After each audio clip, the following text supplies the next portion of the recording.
Hello my friends, Paul here in the RoJoBe Music Workshop, and welcome to part 5 of the acoustic guitar bridge replacement project.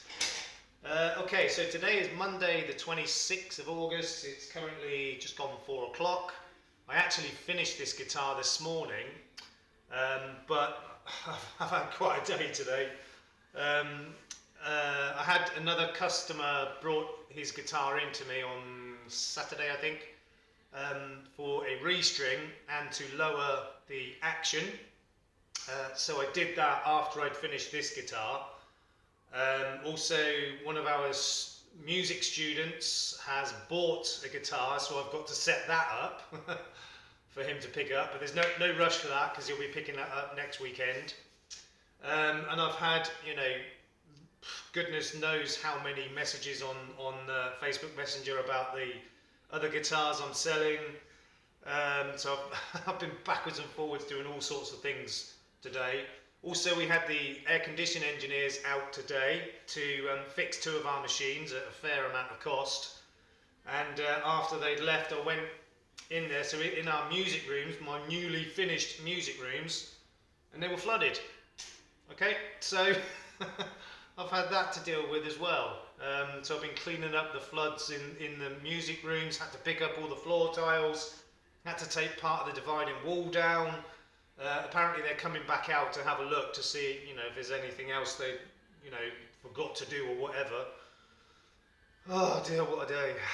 Anyway, so on to this guitar. So in the previous episode, part 4, I was putting the 2 of the strings on, the low E and the high E, to check string action with the new saddle that I put on after the new bridge, and it was looking good. And I started to lower the slots in the nut to bring the action down a little bit more, and obviously at the first fret the action was really high. So I did the first 2 on camera, and then I started to do the rest off camera, but I had some issues with that nut. It's obviously been on the guitar since new, and it was kind of brittle and it kept chipping, so in the end I just took it off and I put a new nut on there and started again. It's actually quicker and easier in the long run just to fit a new nut and start again. So now it is finished. So all the strings are on there. The new nut is on there as well, plus the new bridge and saddle. And let me just get the camera in position to show you what's going on here. Okay, I'll put my light on. I'm using a different light at the moment because my normal one seems to have failed for some reason.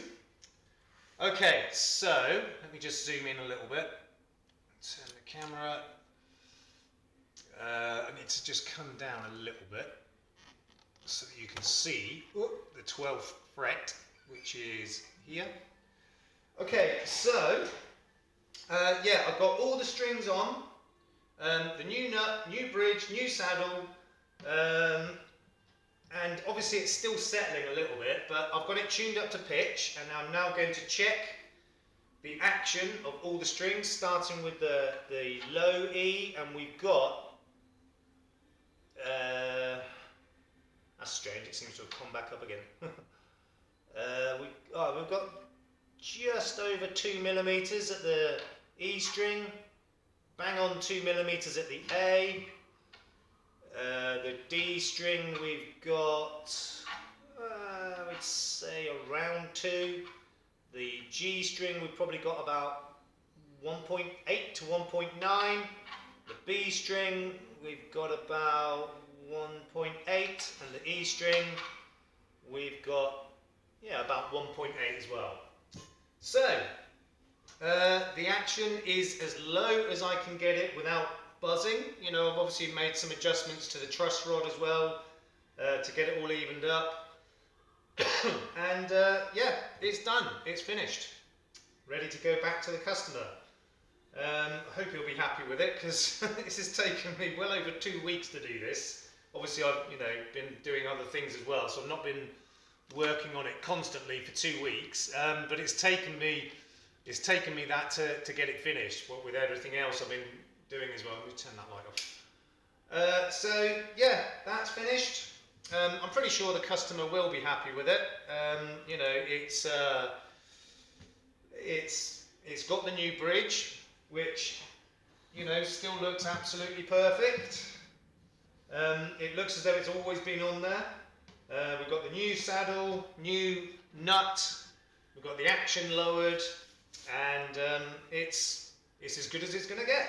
So he may want the action lowered even a little bit more, which I can do, but to be honest, I think it's pretty much on the limit now. I mean, it's low. It's so what did I say? It was about 1.8 at the high E, which is about 70 thou. It's just a hair over 2 millimeters at the low E, so that's probably 80, maybe 85 thou. That's pretty much on the limit. You can get them a little bit lower, but you know, once you go any lower than that, really, you do start to get problems with buzzing. And I know that the owner of this guitar is a finger picker. I can tell by his fingernails. They're about a foot long. So this guy is a finger picker. Now, in my experience, they are the players who tend to get, you know, more problems with the buzzing. Maybe it's kind of not that easy, really, because you know, if you're a hard strummer, for example, you'll get problems with buzzing. But the finger picking style, it will sometimes accentuate any possible buzzes that you might have, and you know, it is set up at the moment where doesn't appear to be any buzzing. That's the low E.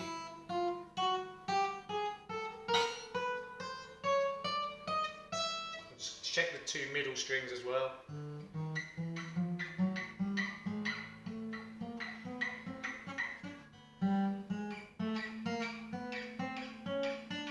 Okay, so there isn't any buzzing there, and one thing I also want to just check quickly is the intonation, because I didn't actually adjust the intonation.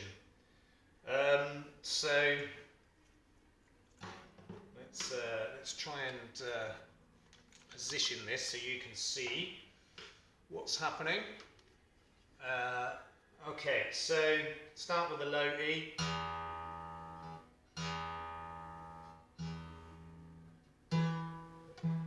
Pretty much bang on. A. Bang on. Yeah, bang on. D.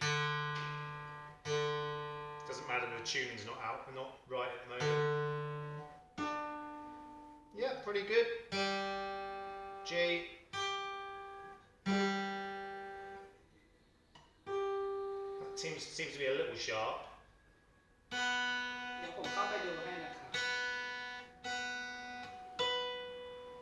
B's good. Yeah, it's pretty close. Okay, so the AC engineers have just come back, so I'm going to have to go and deal with that. But that's the end of this video now anyway. This job is complete, this project is complete. Really hope you've enjoyed this and maybe learned a bit from it. And we will see you in the next project, whatever that might be. Actually, I do know.